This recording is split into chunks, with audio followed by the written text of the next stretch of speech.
salve amigos do canal Detetive Vascaínos, boa noite a todos. Está entrando no ar mais um boletim informativo com tudo sobre o Vascão da Gama.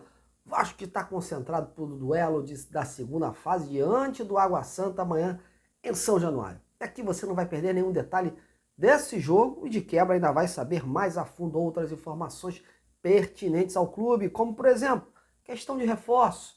Hoje pipocou mais um nome aí, eu vou te colocar a par do que apurei nas últimas horas. Não esqueça do seu like, da sua moral aí embaixo, de chamar mais inscritos para conhecer esse trabalho de perto.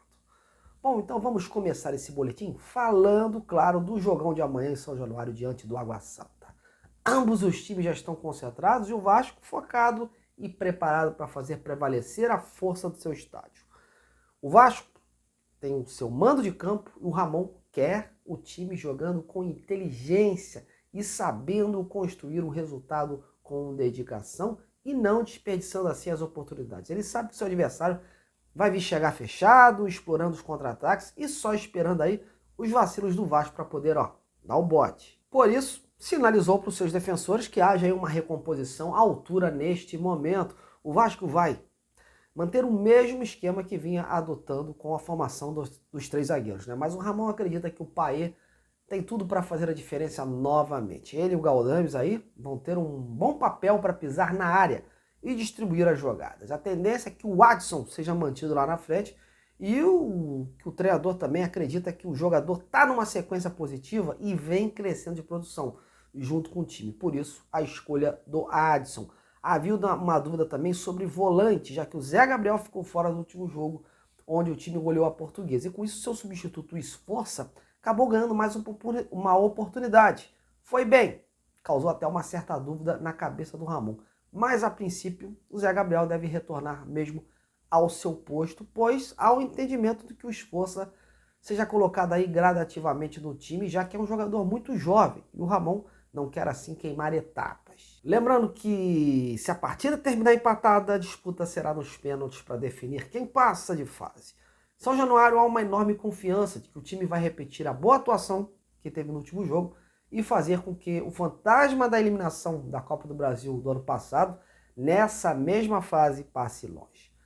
Se nada mudar, o Vasco deve ir a campo com o Léo Jardim, Paulo Henrique, João Victor, Medel, Léo e Lucas Piton.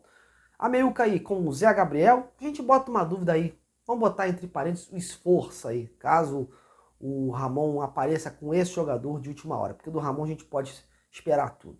O Galdames e o Payet. E lá na frente o Adson e o artilheiro Verratti.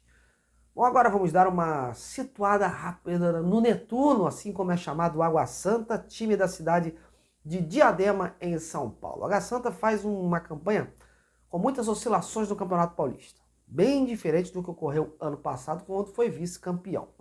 Com isso, aposta todas as suas fichas nesse jogo contra o Vasco. A equipe conta com algumas peças conhecidas aí no elenco, como o atacante Neilton, né, que surgiu no Santos, verdadeiro cigano do futebol brasileiro.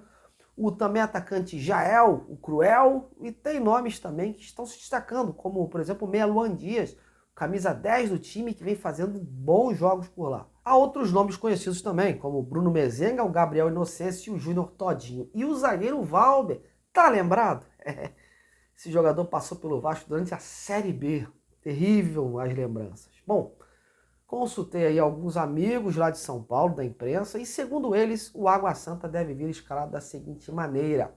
O Igor Vinhas, o Gabriel Inocêncio, o Valber, o Roger Carvalho e o Arthur, o Cadi, Igor Henrique e o Luan Dias, e lá na frente, um pouquinho avançado, Bruno Xavier, Neilton e Júnior Todinho.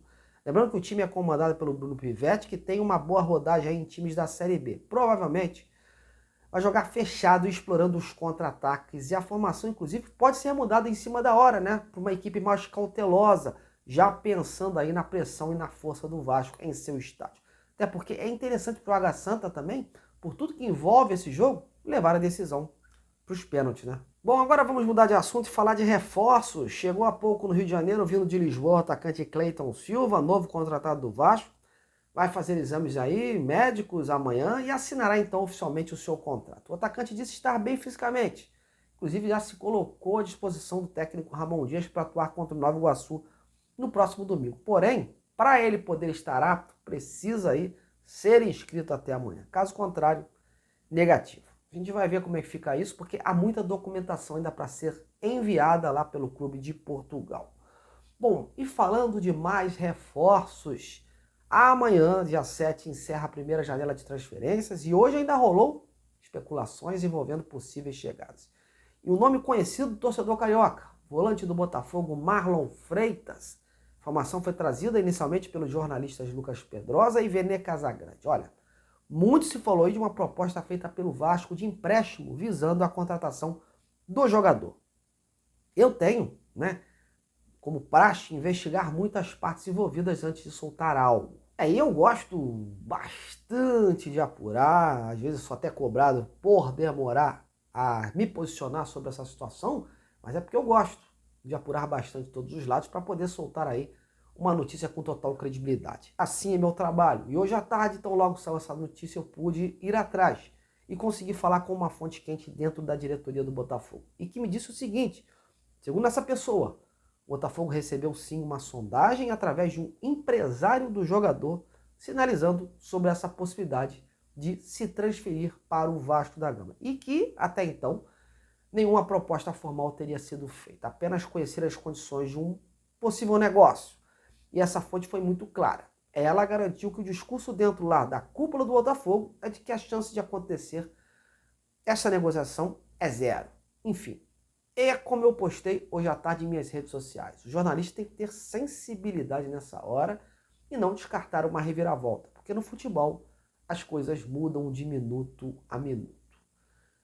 Mas apesar dos representantes garantirem aí ter uma proposta, o Botafogo desconhece. Diz que só foi uma sondagem e que dificilmente o negócio deve sair. No Vasco, ninguém se posiciona assim, desconhecem e também não adianta muito insistir, porque nessa hora, se tiver negócio, é óbvio que vão negar ou dar aquela tradicional enrolada. Então eu fui diretamente numa fonte quente, que faz parte aí dos envolvidos na negociação. E essa informação que eu tenho. E isso não apaga as informações passadas por outros profissionais ou outros veículos. Acho que cada um tem aí que fazer a sua apuração, confiar nas suas fontes e dar a notícia que tem. E o que eu apurei hoje foi isso. Mas é como eu falei, muito que se fala hoje pode ser outra coisa amanhã. Futebol é uma caixinha de surpresas, meus amigos. Vamos aguardar aí os próximos dias, porque ainda vai ter uma outra janela mais adiante, Parece que há uma brecha no regulamento da CBF, onde os clubes das duas principais divisões do país vão poder inscrever jogadores que tenham disputado os estaduais entre o dia 1º e 19 de abril. Com isso, mais especulações vão surgir por aí, sem dúvida, inclusive de jogadores de equipes menores aí. É isso, galera. Tô indo, agradeço demais sua companhia, mas a gente segue apurando tudo. E caso eu não venha aqui me posicionar, aparece lá nas minhas redes sociais, do @Detetive Vasco, no antigo Twitter, hoje X, e no Instagram. Valeu?